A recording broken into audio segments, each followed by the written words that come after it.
Good afternoon and welcome to TalkSports. It is our weekend program where we speak with the movers and shakers in sports, the sportsman, sportswoman, the administrators, the coaches, just about everyone involved in sports. A pleasant good afternoon, one and all, and welcome to our program. And as indicated, on today's program, we'll be speaking with Mr. Brian Lewis, who is the immediate past president of the Caribbean Association of National Olympic Committees. He's now the Secretary General, and he is, the immediate past president also of the Trinidad and Tobago Olympic Committee. Mr. Lewis is no stranger to the program, always comes on, always brings some insights into some very provocative, discussions, I would say. And he's a regular contributor on the Guardian, that's Trinidad and Tobago Guardian newspaper. So in case you follow, and you can read up some of his columns on the Trinidad and Tobago Guardian. And as indicated on this weekend's program, we're looking at some very important issues, as we say. A lot has to do with the prohibitive cost, as I will put it, in terms of staging some of these major sporting events in the Caribbean, and all the intricacies, the challenges that go with them. One obviously has to do with transportation. There's also accommodation, a myriad of challenges that we are faced with. And he'll put that into perspective. We'll discuss that. We'll also look at as we say, the colonial legacy of the Commonwealth Games. There's the argument that, we can't be complaining here in the Caribbean about the colonial legacy, and then most of the countries are, under quote unquote Chinese rule, as they will say. So there's a to and fro in terms of that argument. Okay, so quite a bit to discuss. Let me also, my co-host, that's Mr. Rudin Sylvan, is also joining me from Toronto, and I see Mr. Brian Lewis is joining me from Trinidad and Tobago. Good afternoon, gentlemen. Good afternoon to you, sir. It's always a pleasure being on with you. Mr. Lewis, it's good to see you again. And I hope the sun in Trinidad is as bright as the one here in Toronto today. Well, it's a beautiful, absolutely gorgeous day here in Port of Spain, Trinidad and Tobago. Beautiful sunshine, excellent weather. The Caribbean is the best place to be, man. You say this as if it's almost as if we should say, we have to pack up and head back. But nice having you, gentlemen, and certainly we have quite a bit to discuss, and looking forward to that discussion in earnest. Let me see. Mr. Lewis, there's so many things that we need to talk about, interesting enough, I was going through some of your columns, and I, as early as this year, there are a number of things that you were relating to. And if before we get into the whole meat of the matter itself, you spoke about what we call the IOC double standards. And by the way, even though Mr. Lewis is affiliated to the Caribbean Association of National Olympic Committees, he always will outline that these views are his views and not necessarily that of CANOC. When he's speaking as CANOC, he will let you know that he's speaking of CANOC. He's speaking as Mr. Brian Lewis. But I read one of your articles, and it's still sort of topical, because what we are seeing going on these days with all the protests at the universities, we thought was only New York, spread across the US. Now it's all even Canada, as a matter of fact, and all across the world. I wouldn't be surprised it doesn't take too long for it to reach the shores of the Caribbean, but we see it's now a global thing. But you had this article which says about Israel's Paris 2024 participation, IOC double standards and hypocrisy. I'm getting the opportunity to talk to you now, Mr. Lewis, but what stirred you to write about that? And I mean, that was even before we saw these protests, and at the universities and things. Sometimes I don't know. You have a crystal ball, but what urged you to write something about that? Well, first off, let me say thank you for having me. I know that it's a leap of faith for you and your colleague. So you refer to, let me just say that the column you refer to is called Things That Matter, and it's in the Trinidad Guardian every Tuesday. And let me just say I do it pro bono since 2005. And so anybody wants to get context, you don't have to agree. You could just Google, go to University of Google, Brian Lewis, Trinidad Guardian, Things That Matter, and you will get the context to which Mr. Bascom referred to. Let me also say that I really found that the recent CARICOM regional conference on cricket was very timely.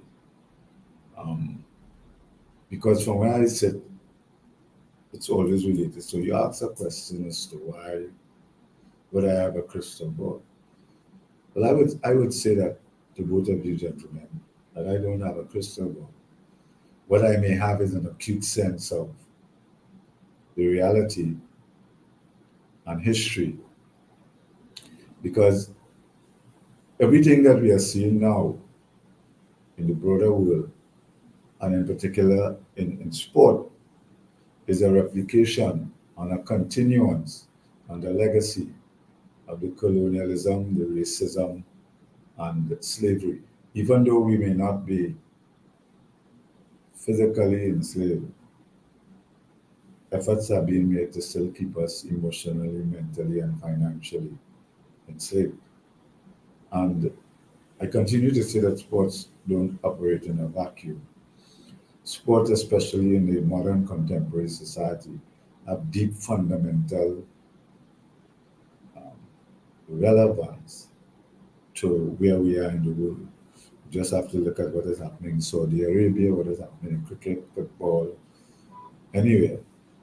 And a lot of it really is the dominance of the white world, the developed world, global north, and Europe in maintaining their dominance on the basis of the colonial ideology and racism. But because many of us are still emotionally and mentally on the plantation and enslaved, and we are still colonized, we don't see through and understand what is really happening, much to the detriment of the youth and young people, or in particular, in our case, the Caribbean.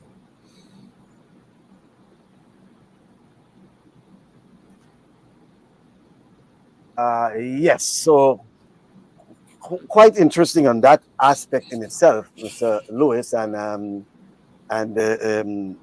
I don't know what's even with your relationship to CANOC slash IOC, whether you saw that the aspect of the double standards, the hypocrisy, even with the IOC, and I assume that you believe that the IOC should have a bigger voice and a bigger say in some of these global issues.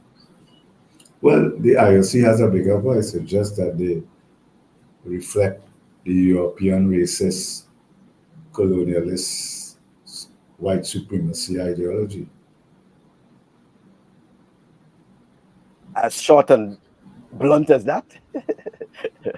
Well, when you, Michael, and it's Rudy's son, right? Rudian, yeah. Rudian, when you look around at what is happening, even in the part of the world that you are, is there any other explanation? Why do we keep fooling ourselves? Now, knowledge is power. And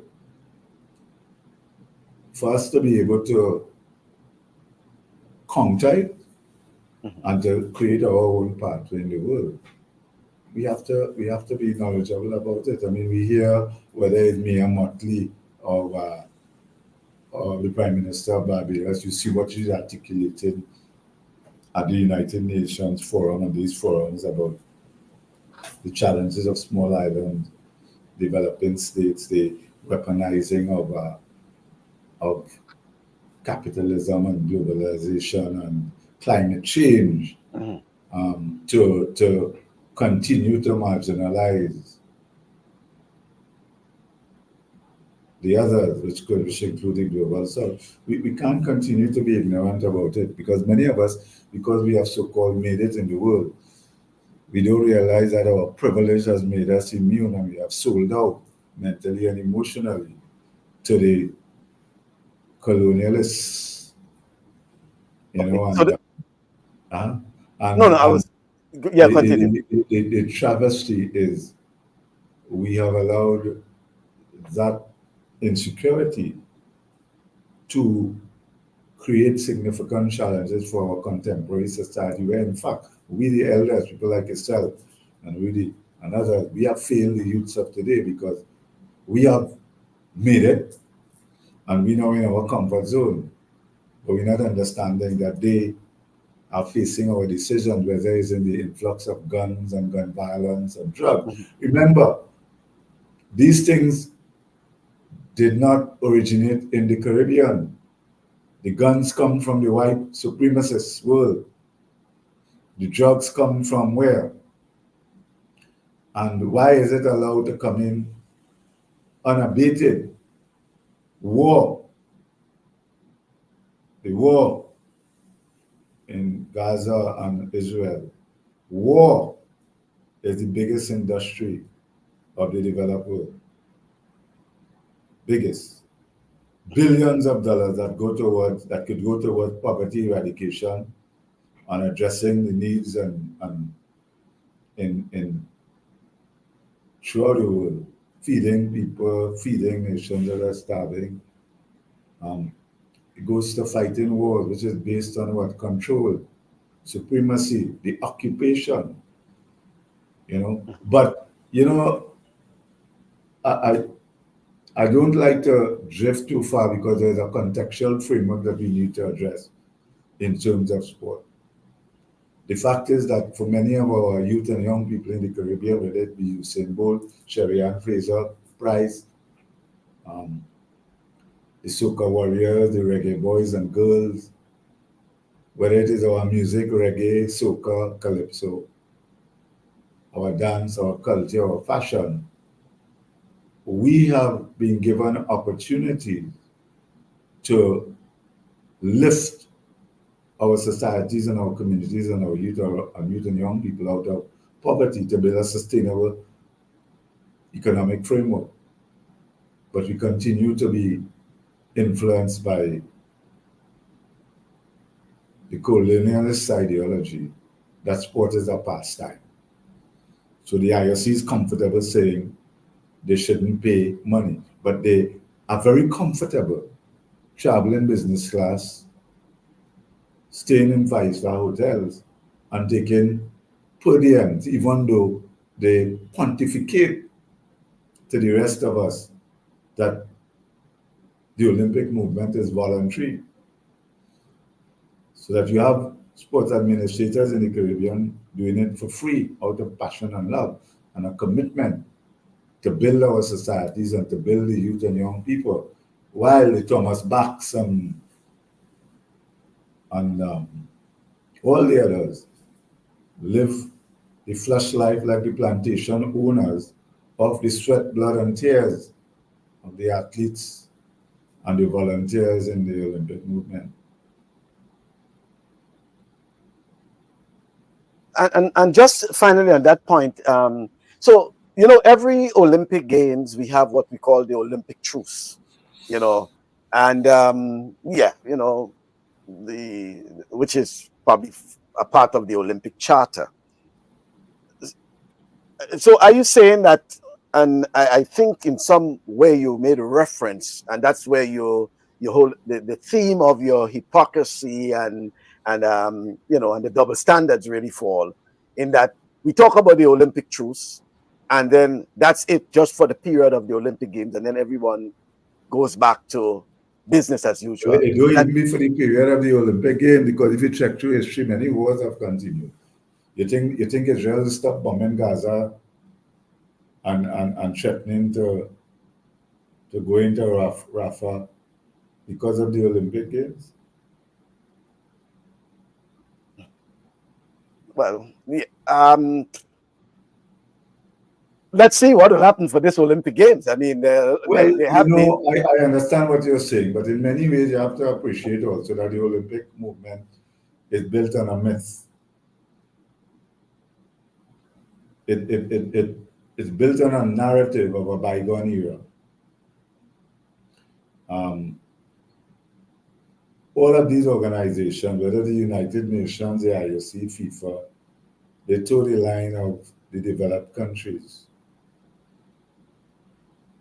If you look at the Olympic Games, in recent years, it has been the Caribbean athletes in terms of the sprint, etc., the Usain Bolts, who, well, let me put it this way, more than the Caribbean athletes. The broadcasters don't pay billions of dollars to see and hear Thomas Bach.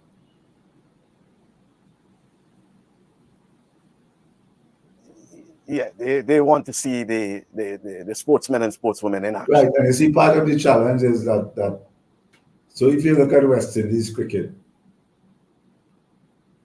in 1984, when Australia got their tail whipped, the government set in, right?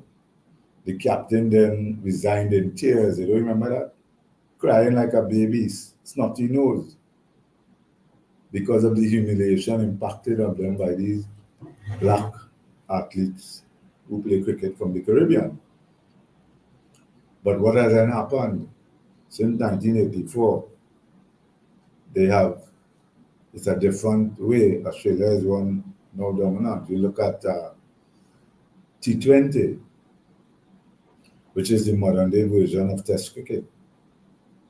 And we have not capitalized on that, even though we have won 2 world titles, because of a mentality influenced by subjugation to the plantation masters. In this time, is represented by a different way. In this case, it's the ICC, it's the United Nations, it's the IOC. So we don't demand, from a perspective of self-confidence, our just due for our athletes and youth and young people. One of the key topics that we want to discuss today has to do with the high cost of participating in and hosting major events in the Caribbean. And I broke it down in the sense that, which it affects the athletes, the teams, and even the organizations in some sort of way that the sports industry demands some sort of attention, because especially in the Caribbean, where we have this sort of various infrastructures, I will say it, whether it's Jamaica, Trinidad and Tobago, small places like Grenada and St. Lucia. Obviously, some will have advantages over others, right? But generally, in terms of hosting these major events in the Caribbean, we have seen, for example, the time it took to actually get the Caribbean Games going, organized by CANOC, because of all the, the logistical challenges, etc., etc. Well, if I may interject, it's not the logistical, it's the lack of self-confidence and the self-confidence. And some of it has to do with the political will, I would say.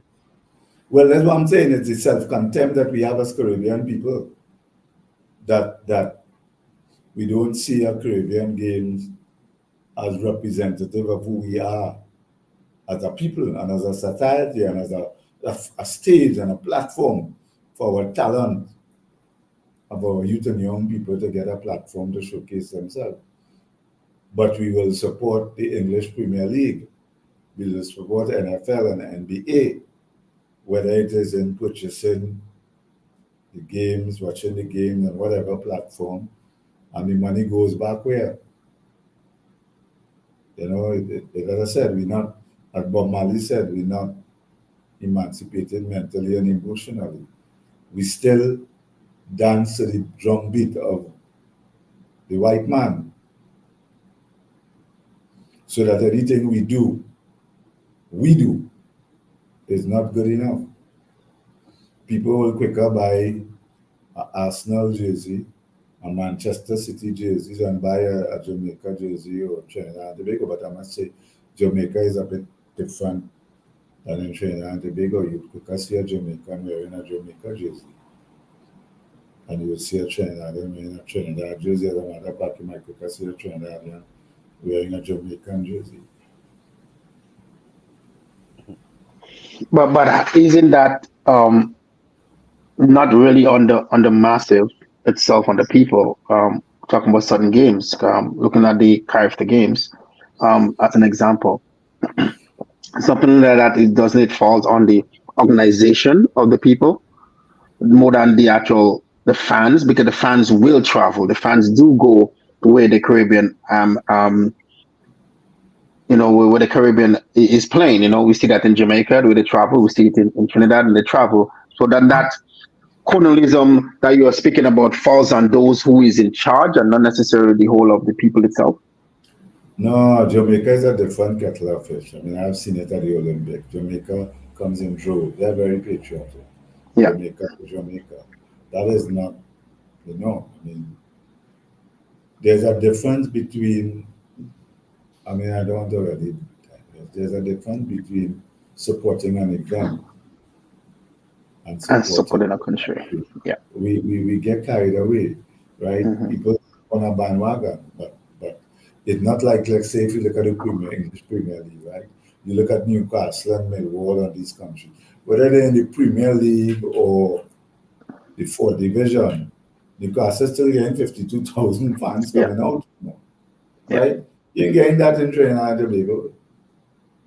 If Trinidad winning and they're likely to qualify, you get it. But I'm not knocking the people. What I'm saying is that, like Michael was talking about the cost and prohibitiveness. But the question really is, it is the economic principle of comparative advantage.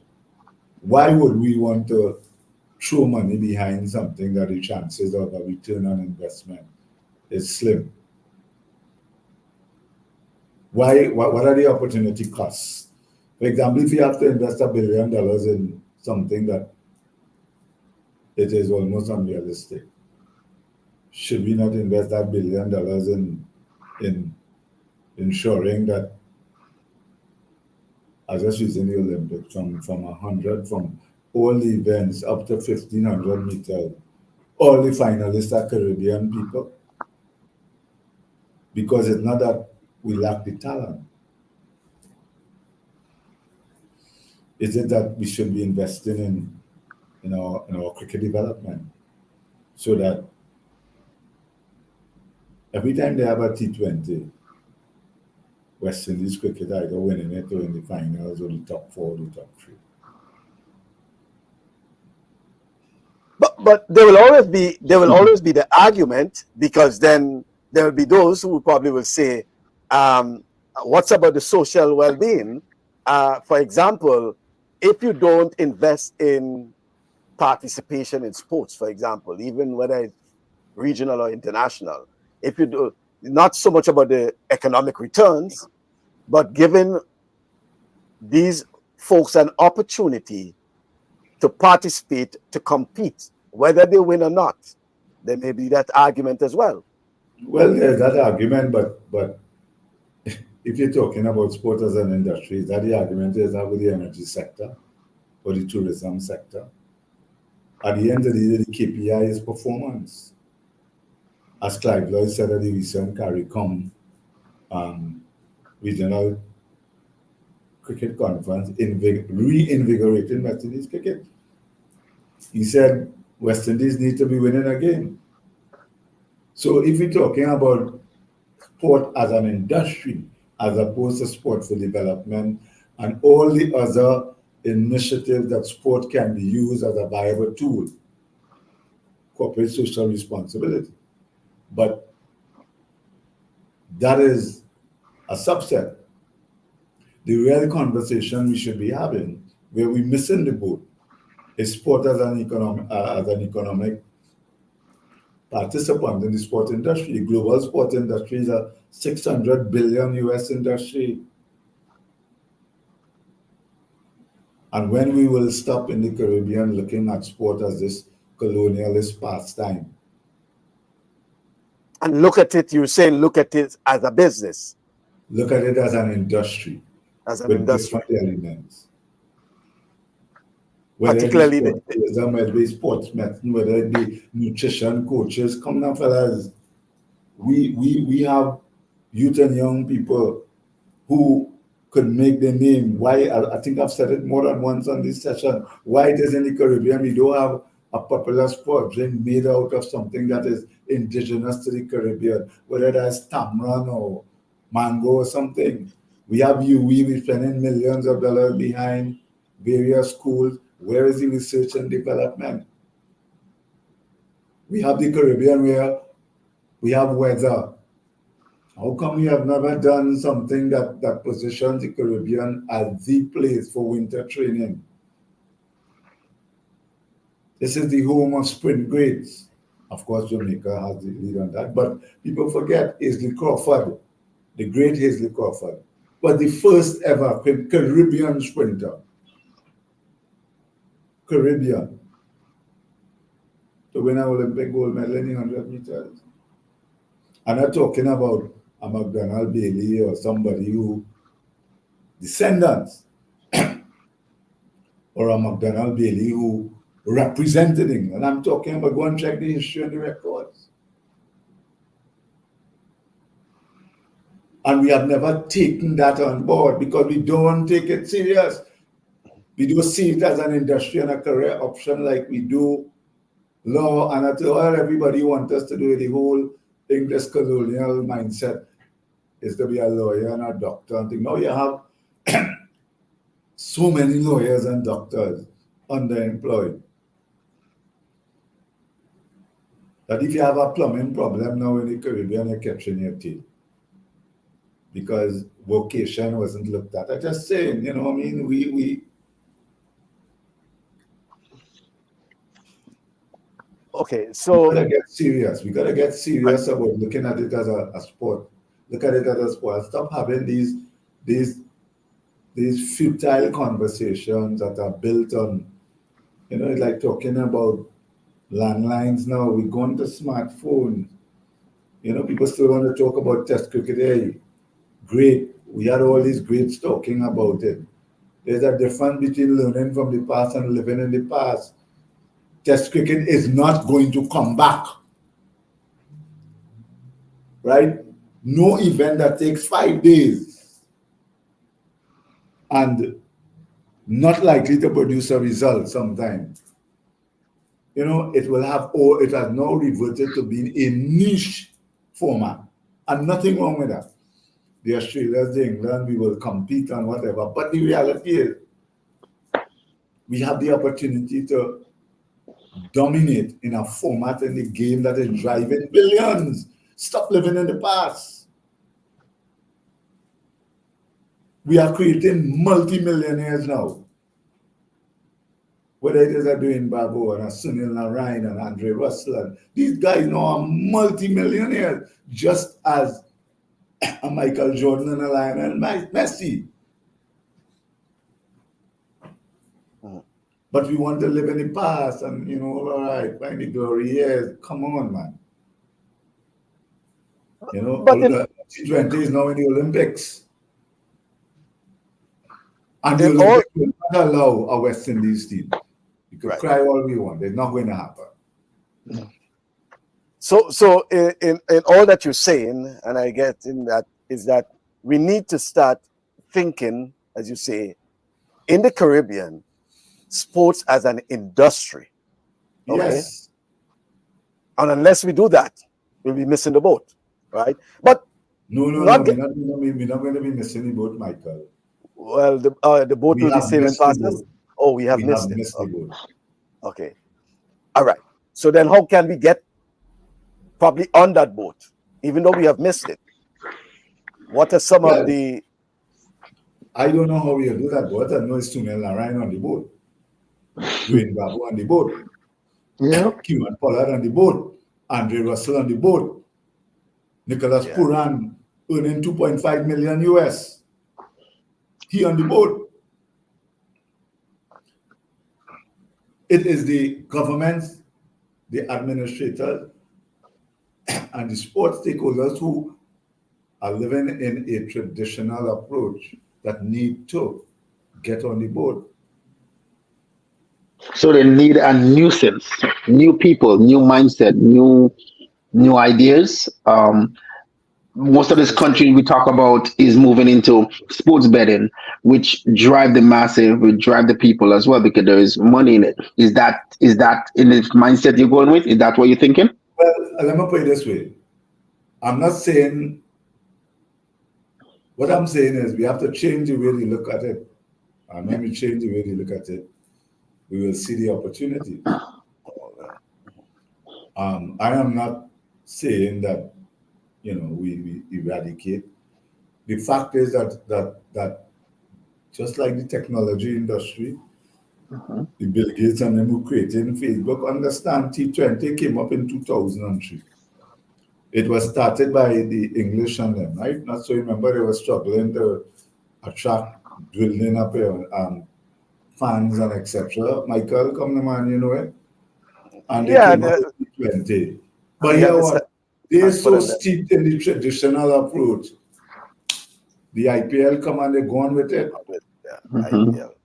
Because India, even though it came out of that colonial thing within recent years, India has positioned itself as one of the key drivers in technology, entrepreneurship, etc. Whether you agree with them.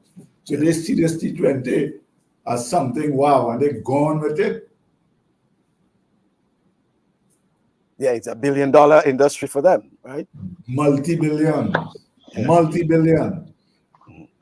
But we again, like everything else. Wind ball cricket, I was telling somebody recently, is wind ball.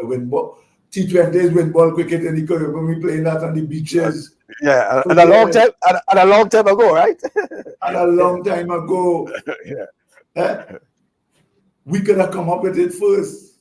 And have a patent on it so that every time you have a T20 anywhere around the world, we get a percentage that goes into the development of West Indies cricket. And this is my point. It's the same way we treat in steel pan. It's the same way we treat soca, calypso, reggae. If it wasn't for Bob Marley, reggae would have been a niche thing and people still back talking rastas and stuff. That's my point I'm making. And I don't mean to go on a tangent. Because people will say about sport, let me stick to sport. Mike, behind sport. Sport is an industry. Why we don't talk about gas and energy like that? Why do you talk about technology like that? Why do you talk about the food industry like that? Come on. Why even the NBA and NFL and them creating multi-billionaires, guys? Canadian Football League is billionaires. LeBron James and these fellas have money. They could drink as much rum as they want, gamble as much, run as much woman as they want, spree, their money can't do. Right? Boxing, everybody else creating the space and the tent. We in the Caribbean. Fooling the thing. You understand what I'm saying? You're talking about Carifta, you're talking about these things, but look at Jamaica, give them credit. Boys and girls champs is 20, 30,000. You don't get that even in Carifta. Yeah. Hazel was talking about the NIL, which is name and image and likes now, even in the colleges, right? Where you basically you can get money, can get money now, Right. So even at the college level in the US. Still saying they vex now with World Athletics. Trinidad and Tobago, we pay medal bonus since 2015. Everybody criticized it when it comes here, corrupting the Olympic values. Corrupting the Olympic values. The average Olympic athlete after the voting 10 and 15 years does end up catching them and bankrupt. How much stories in it here? While Thomas Bach and all of them living large, and you're telling me about corrupting the Olympic values have been corrupted. Have been. Vince Matthews and Wayne Collett, they take a flicking idiot from the Caribbean to make noise. Not even America, not even the ILC saw it fit to rescind the ban on these fellas. Why? For standing up for something at a period in time when America was, oh Lord, right? The Black point, power. the point I'm making is when we will get real. Yeah.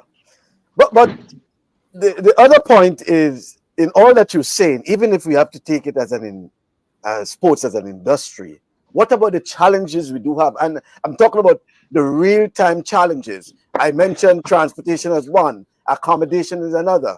You know, what's about these challenges, Mr. Lewis? What about the challenges? Life is challenges. Where you live in, and you still come to the Caribbean? Yes, I do. Right. And you just find a way? All Yes, the I do. challenges we talk about, we just still travel all over the Caribbean.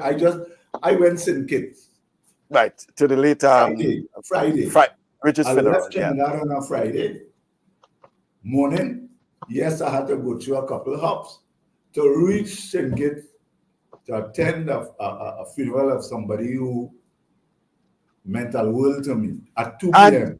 And to us as well, because he was on our program. Now what I'm saying is, I reached in time for for Alfonso Bridgewater's funeral, attended the funeral, and then took the first available flight back out on Saturday and was back in Trinidad to attend in my capacity as the president of the Harvard Club cage cricket tournament at 8 p.m. on the Saturday. You understand the point I'm making? You're saying that it's not so much a challenge, transportation? I am saying life is challenges. Where there is a will, there is a way, right? And we have to stop seeing challenges as obstacles and not see challenges as opportunities.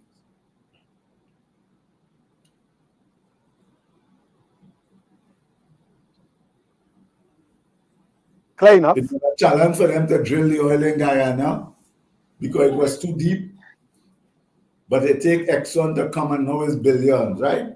Because we say, boy, that's too deep, boy. We can't go there. There's no Caribbean person willing to put up that kind of money. That is a big risk. Now what?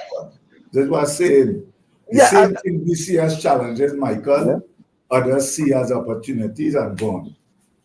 Right. Well, that is so. But again, we have to look at the economy scales. And for discussion, you know, I'm putting it out for discussion because we have to look at the economy scales of the Caribbean.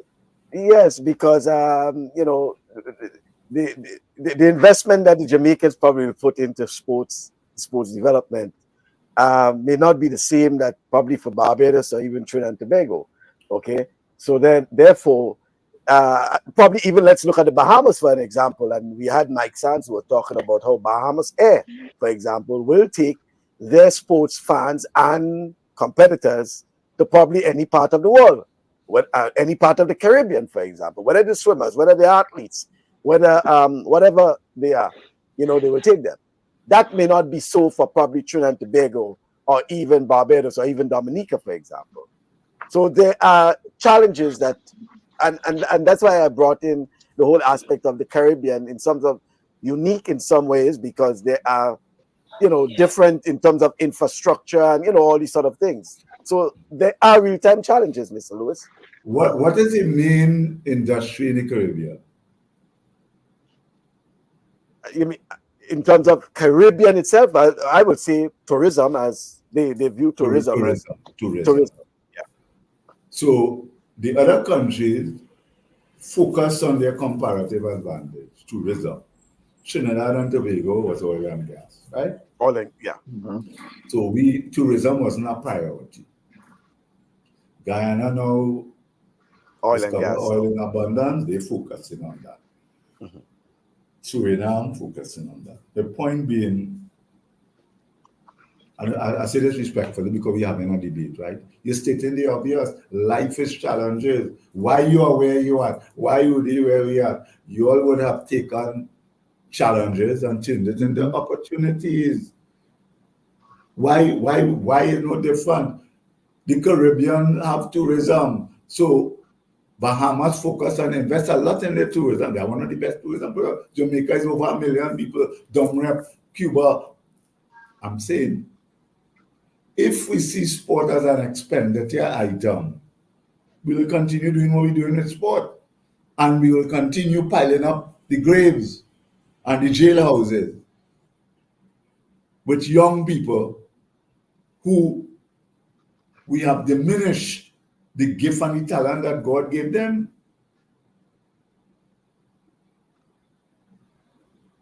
So I really don't understand, I'm not saying this respectfully, the context. So, Michael Bascom talented in the Caribbean. He gets into track and field. He have a coach who understands development. He represent Grenada. He go to Caribbean. He perform well. He made the Grenada national team, the Commonwealth team, and he end up in a scholarship in the States. He go into the scholarship. He run in the NCA because he focused. Track and field is his way out. He get a degree. So he now have a degree in his back pocket, and he could try professional and he get a thing and he win a medal. But even if he do, he now get a job in Facebook and somewhere and Digicel and whatever. And he can now uplift his family and himself, start a club, invest back into the club that helped him, the school that helped him. I don't understand how we did look at life only one way. What obstacles that is so insurmountable? How many young people from the Caribbean have gone on track and field scholarship, and football scholarship, on swimming scholarship, on this scholarship? That is part of it. So why we want to focus on why we want to run down? I don't understand it.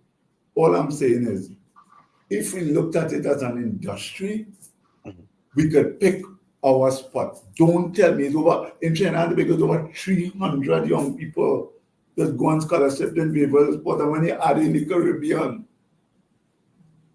how much people, Michael, of Caribbean descent, the Grass, Donovan Bailey in basketball, Hamilton in F1. What were we talking about? Look at the England football team and cricket team. Look in Canada. I didn't want to tell you how much of them playing things. What we really doing? What we talking about? We had to wake up and stop focusing on the negatives that the developed world want us to focus on to keep us down.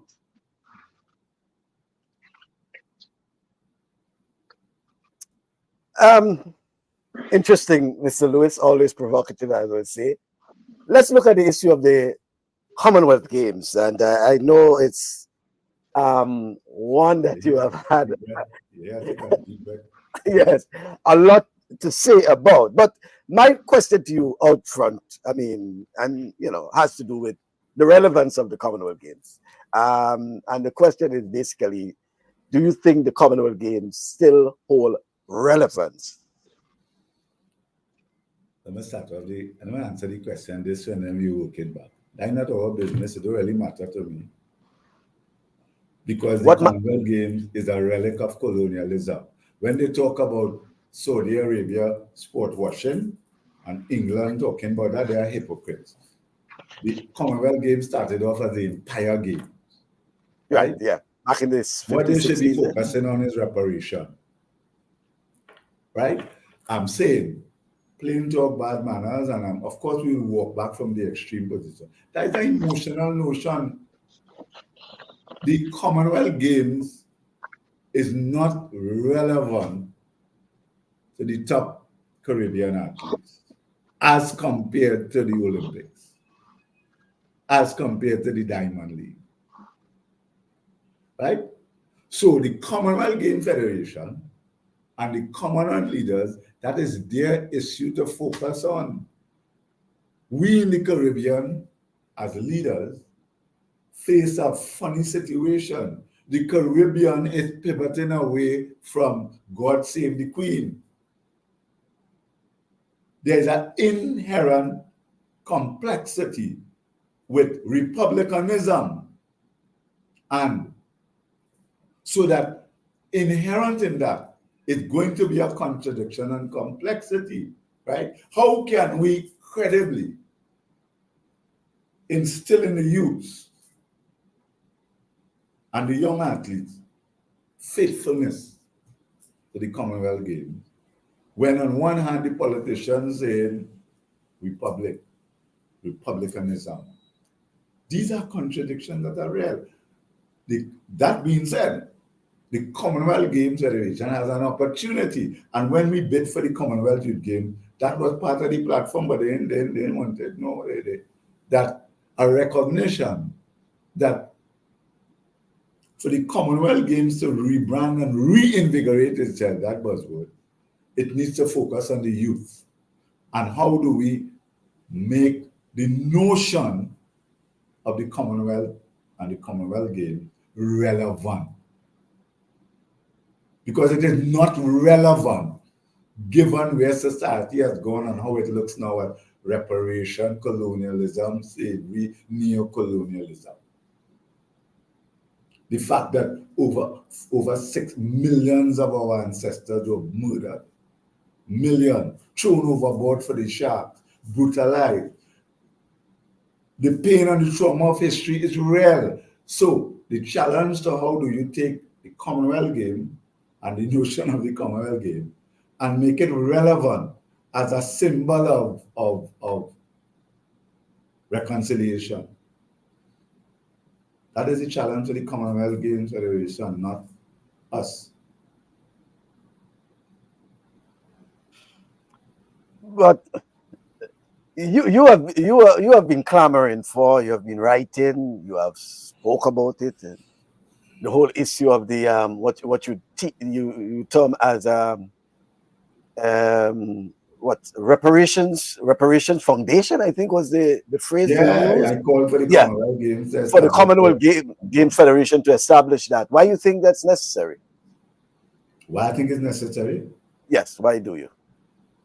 But if somebody come into your house and brutalize you and your family and cause you some trauma, you wouldn't want compensation? You wouldn't sue them?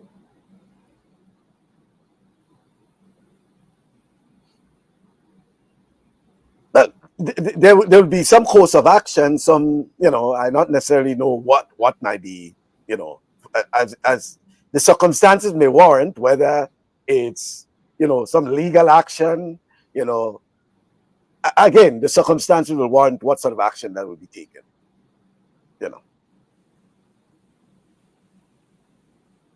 Well, even though, even the king and everybody looking to apologize for colonialism and slavery, so I don't understand.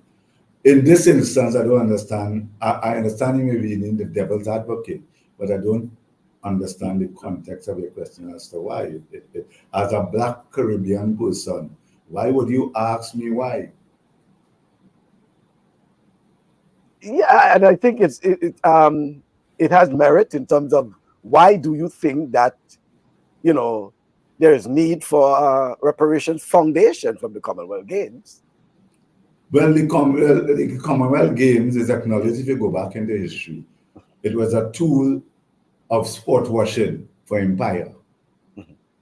So, just like the universities that have benefited from colonialism and slavery, the Commonwealth Games benefited from colonialism and slavery. So that if they can invest some of their money into the sustainable development of Caribbean societies in particular, which bore the brunt of the transatlantic trade, then it is important. We owe it to our youth and young people and generation, regardless of what people may be. Colonialism and slavery was not a figmentation of the imagination of Malcolm X and Kwame Ture and Marcus Garvey.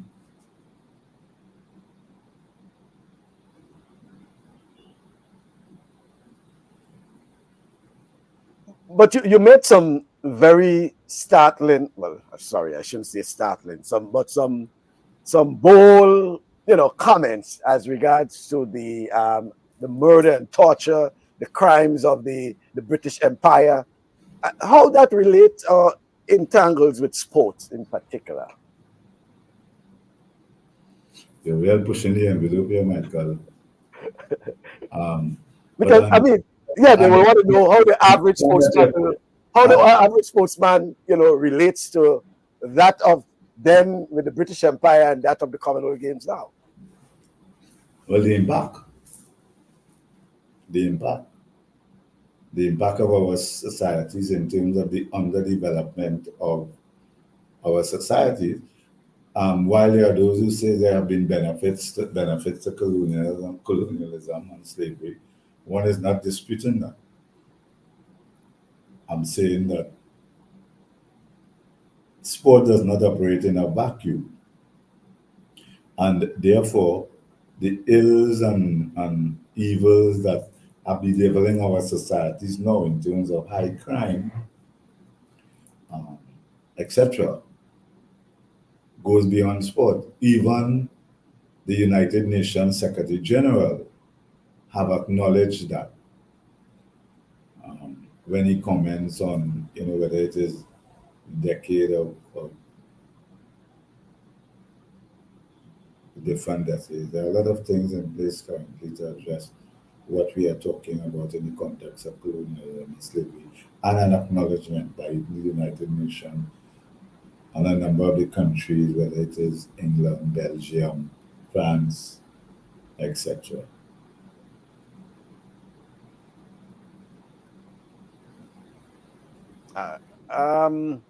Right. Where Rudy gone? Oh, no, Rudy's just listening. But the question now, Mr. Lewis, is that some people believe that the Commonwealth Games provides an opportunity, especially in the Caribbean context as we're talking, where they may not have that opportunity to compete, on a global stage, because the Commonwealth Games in itself sort of replicate, the Olympic Games and give them an opportunity, even to get to the Olympic Games. But then there's this big argument, and I think I brought it to your attention, which sort of formed our discussion, that no one wants to, host the Commonwealth Games, because as we see for the past year and a half, everyone tossing it up, saying yes and then saying no, whatever it is. Do you think it's, as they say, do you think it's time to let it go? I mean, I don't want to add the additional part about with its colonial past, but because I know you have your own, say about that. But do you really think it's time to let it go? Because as it is now for the past 2 years, we really have not found a host, someone to say, yes, I will host the Commonwealth Games. Well, in recent days, I've seen Glasgow offering to host the games if all else fails. I would imagine that there are those who will make every effort to keep the Commonwealth going, whether the games going, whether it be Australia, New Zealand, UK. I believe there is a role for the Commonwealth Games, but the Commonwealth Games have to embrace the truth of its history. Remember, we are all human beings, and the most powerful words we can ever say to each other is, I'm sorry. Simple. And let's work together to redress some of the legacies of this thing. And I believe that the Commonwealth Games, for some of the same reasons that you said, have that opportunity. But they have to be willing to embrace the truth. I don't know if people really sat down and contemplate where Haiti is at now, and the fact that Haiti was punished by France and made to pay France for its freedom. I wonder how much people acknowledge and recognize that while the slaves did not receive reparation, our descendants, the plantation owners did.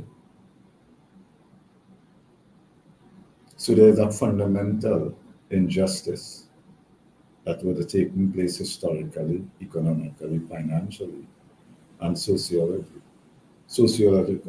that we are paying the price to come back. Now, people may not agree with me, but that's all right. I grew up single parent in Belmont. My mother left an abusive marriage, so we didn't have it easy. So I understand the reality of life, where whether because of classism or whatever you may call it, where you live and how you look and the address you have could be a barrier that you have to work harder to overcome. And that there are inherent advantages that some may have, that others may have. It doesn't mean that you give up and you give in, but that you will fail. It means that you have to work harder, but you have to remember that in working hard, you recognize the injustices, and invariably it may fuel anger, frustration, and bitterness that results in social upheaval. And I always believe that if you are given an opportunity and you have the knowledge, you have a responsibility, obligation, and duty to speak up, to stand up, and to advocate for change.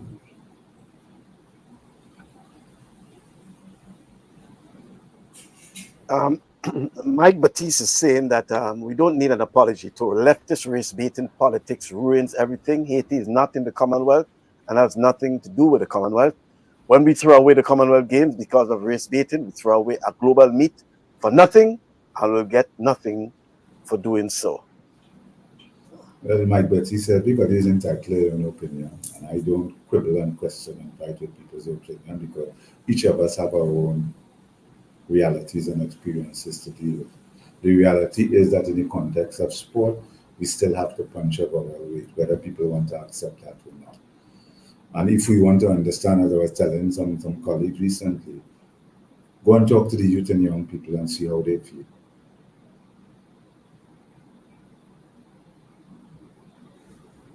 Rudian? But in all that you said, even there's a failure on the education system as well as I didn't say that. even you hear me? Yeah, No, yeah, I didn't say that. He said he didn't say. No. I'm asking a question. Can there be a failure on the education system as well as past and even present leaders to speak about those paths that our ancestors go through? Because sometimes we go through it by not even thinking about it. There is no education on it, so the youths kind of don't know why they're in a situation, why they're doing certain things, why we where we at, and it's because of where we come from, because where we start. Is that a failure on that part? Well, Nelson Mandela said education is a tool to make the world a better place. Knowledge is power. So I would say my personal view is, and that's not the view of CANOC or TTOC or SIGA, Sport Integrity Global Alliance, is that the miseducation of us as a people in the context of West Indian history and the history of slavery and colonialism have worked to our disadvantage.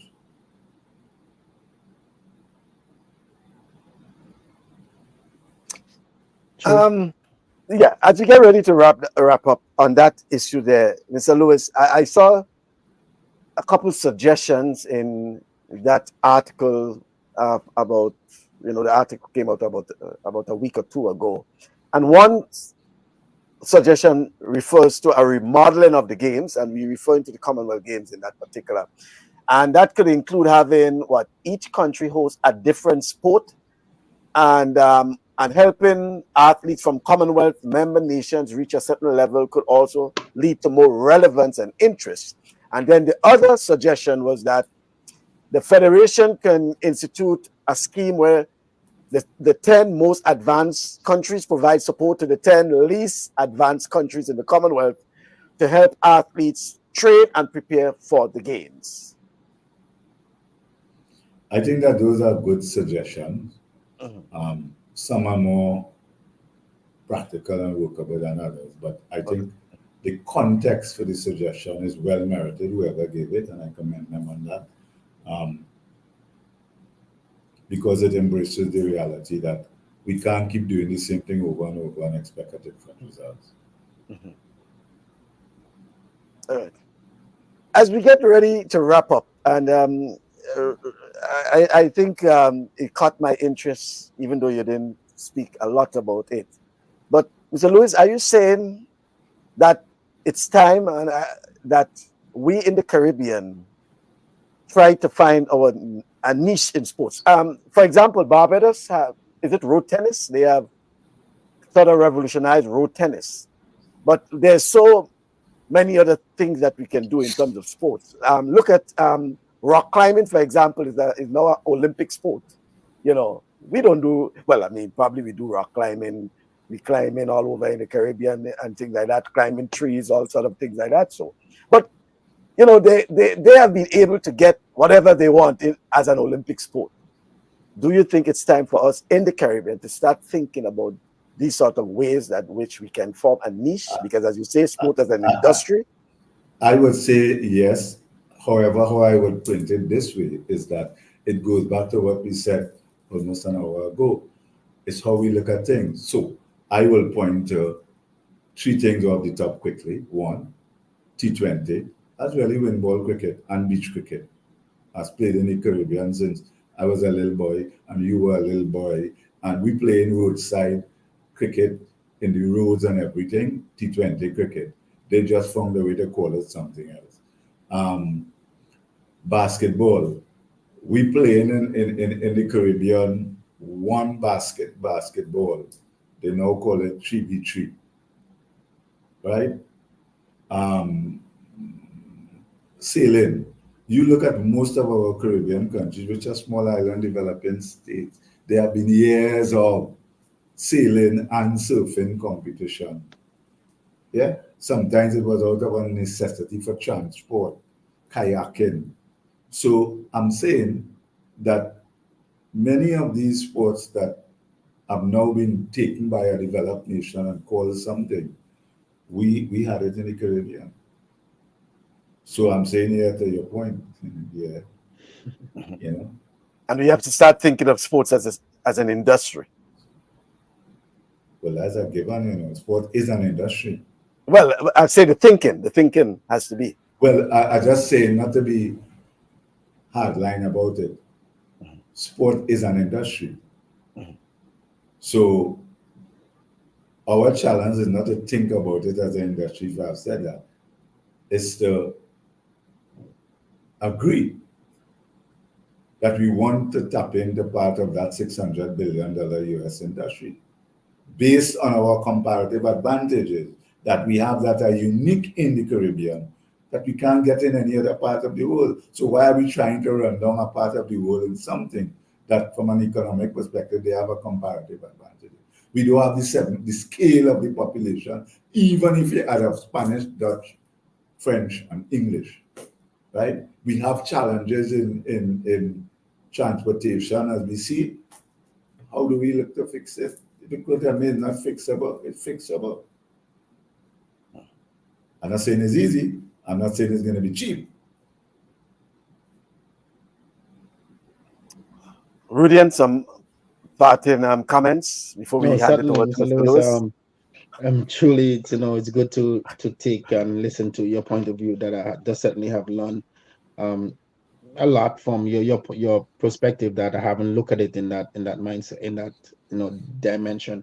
I truly thank you for that. Definitely, we think mediocre tea, and that's a word that's been used, I used in the past. We think mediocre tea, and we're always going to be mediocre tea if we have that mindset. So we got to branch out from that, and see what sports is, not only to us in the Caribbean but globally. So, like I said, in the winter season, why can the rest of the world come to us and train? Like, why not? What avenue have we opened for that to happen? What avenue have we opened? We spoke about it in here. What avenue have we opened for universities to come and do track and field or play any sport in the Caribbean. There's certain islands that do it and there's some, but what avenue have we opened it for a broader spectrum? And we haven't done that. So definitely, there is that talk, and I really hope, like we said it many times, that when we have this talk, there are people in the positions in power that can be on or be listening and take it back to the various administration and said, hey, what do you think about this? Let's have it on the table. And is there a fear in doing it? And I think that's most of it with government. There is a fear in putting something on the table with the repercussion of what will happen if I put this on the table. What will happen if we do this? But we have to see different. We are no longer in, like you said, test cricket. That's no longer, that's at days of the past. 5 days of a cricket match. So those are the time of the past. So we have to be in the position of the now. Cricket. There's a niche. Yeah. But let me just say this quickly before we go, right? Some of the biggest names, Michael, in contemporary societies are Caribbean people. Yeah. Usain Bolt, Lewis Hamilton, Rihanna, and recently Bob Marley. There's a movie that has racked up millions. Sherry and Fraser Price, the Jamaica.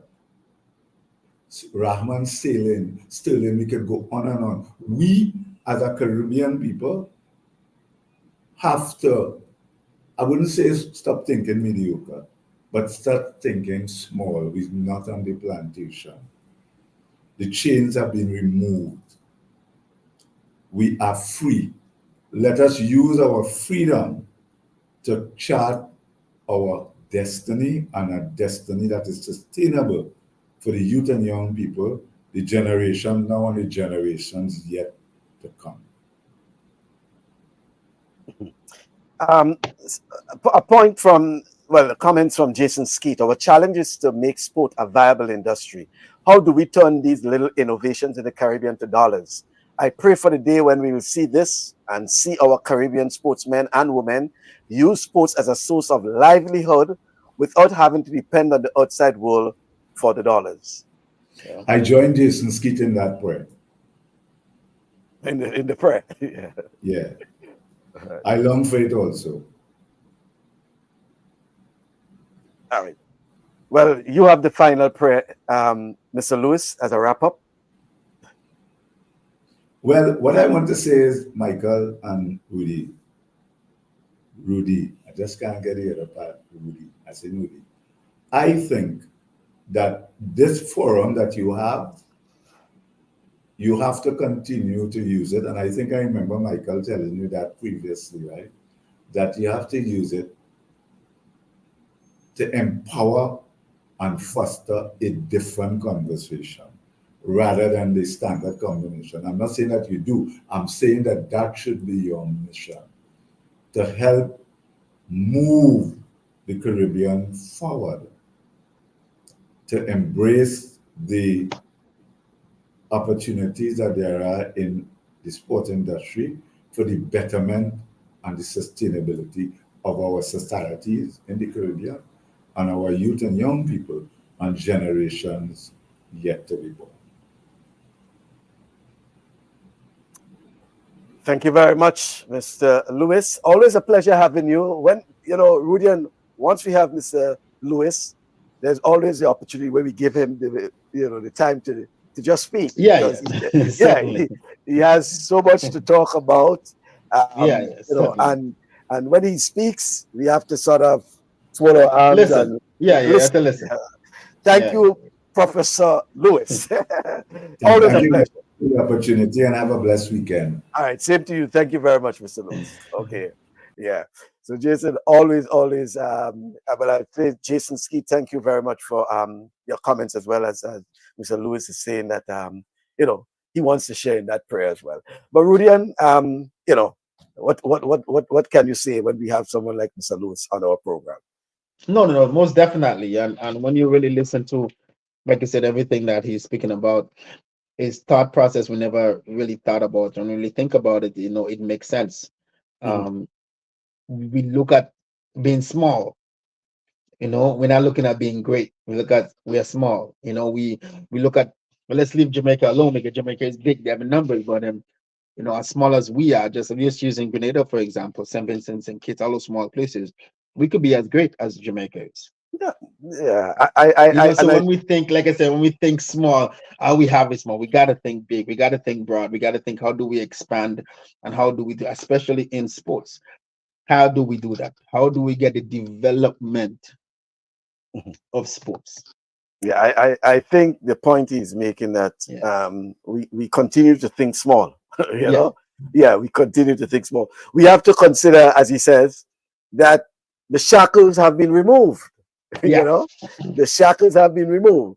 So you have to think beyond that now. Yeah. But I like the you know, getting away from it. It was a nice, you know, segue from getting away from the day-to-day talk about sports in the context of No, you know, definitely competitions, etc., competitiveness. What we are talking about is some of the realities that we are faced with in terms of in terms of development and not of even sports. realize it. And that's where I tap in the education, because it's not something that is being spoke about. It's not something that's the point you were making there is that you know, the younger folks, you know, they not don't have aware, a clue why they behave a certain way, or why certain things, and it's because of, you know, generation of things that is on us, you know, falling down from our ancestors.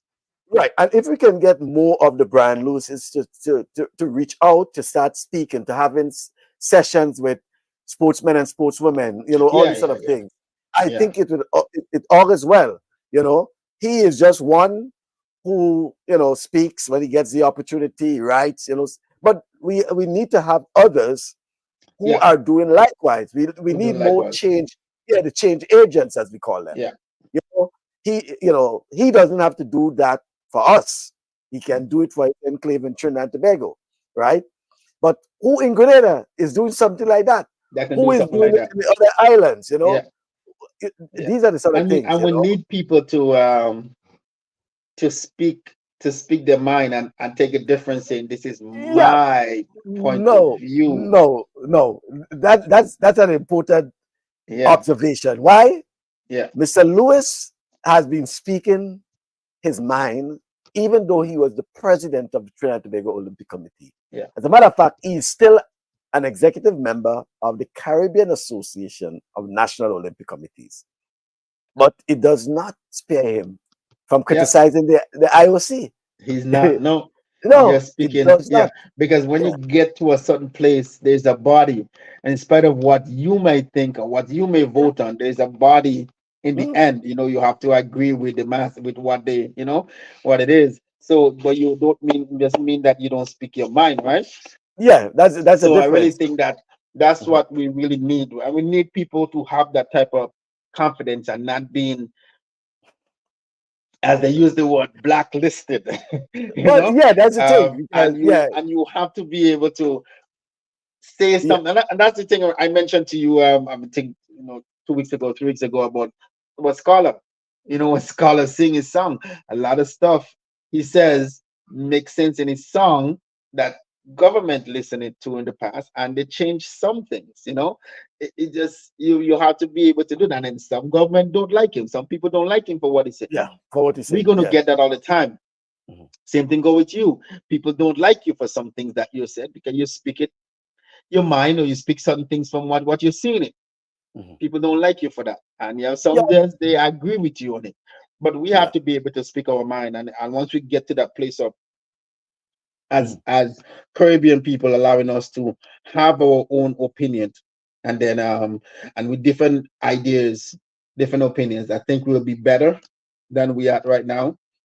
But they have to allow people to do that, and when you don't, then we fall short. Right.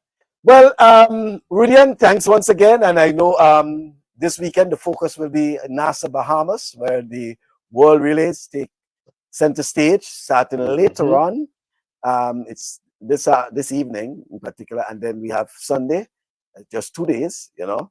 So folks are, you know, getting ready to tune in to the action, the relay actions in Yeah. in the Bahamas, World Relays. Yeah. You know, Yeah. yeah, Definitely. Let's see what happens. right. Okay, The, folks. the Uh, world of track and field is in Bahamas. Put it this way, this yeah. weekend. All right. Just one note. We may not have a program come next Saturday, all because we're participating in a seminar. Yeah, Yeah. a workshop with the Athletes Commission through um, Hazel Regis Buckles, and we'll be assisting them in that, and it will be going around the time that we should be having Yeah. that. And So we may myself will not. be on as well. Yeah, yeah, I will be on as right. well. So Okay. I'll be So her backup yeah. Cool. co-host. Yeah. Right. Okay. So we'll all be involved. So I will be a part of it. Rudian will be part of it, as well as Lincoln Tour Deputy. We'll all be part of the session come next Saturday around that time. So we will not be having a talk sports program as per se. Hopefully we come back on the following weekend. All right then, Rudian, thanks very much. Have a good weekend, my man. We'll talk Always. during the week. Yes, no problem. Okay All then, right. take care. Yeah. So that's Rudy and Sylvan from Toronto in Canada. And before that, we had Mr. Brian Lewis from Trinidad and Tobago speaking to us on the whole issue of the sports. Well, I can say sports in general and sports as an industry. Thank you very much, Edwin. I know you enjoyed yourself at the Pen Relays, and I know the focus will be, as we say, this weekend and then the following weekend with all the major championships, including the NCAA. I know you really like to take in the NCAA as well. Thank you very much, folks. Thank you, Jason and Mike, Nelvin Joseph. Thank you very much for being on the program, Hazel, and Godwin, and yes, Godden. Thank you for being always on the program almost every weekend. I want to thank you very much, and I'm looking forward to your company in the future. Oh, yes, yes, yes, yes, yes. How can I forget? You know, I started looking at it a bit, before I actually came on air because they now have some of the pre-shows. Yes, it's Derby Saturday, Kentucky Derby. Okay. It's well, I have my football going on. Manchester City leading the Wolves 5-1 in the Premier League. And then I'm also looking at the funeral of my late friend from Jamaica, Hubert Lawrence. So I have quite a bit going on my monitors all around me. So I'm monitoring quite a bit. Thank you very much. Yes, it is Kentucky Derby today. So lots of things happening this weekend in particular. And then in Grenada, for example, they have the celebrity football on Sunday. I've been laughing at some of the names of those guys. They'll have a lot of fun. I'm certain they will have a lot of fun. I saw Gary Simpson, Shaggy, all the guys, start the trash talking and things like that. So it's all fun. Thank you very much, folks. Thank you for being part of the program. Always a pleasure having you. And hopefully when we meet again, we'll be discussing another of the various topics and various issues. Until then, do have yourself a pleasant weekend.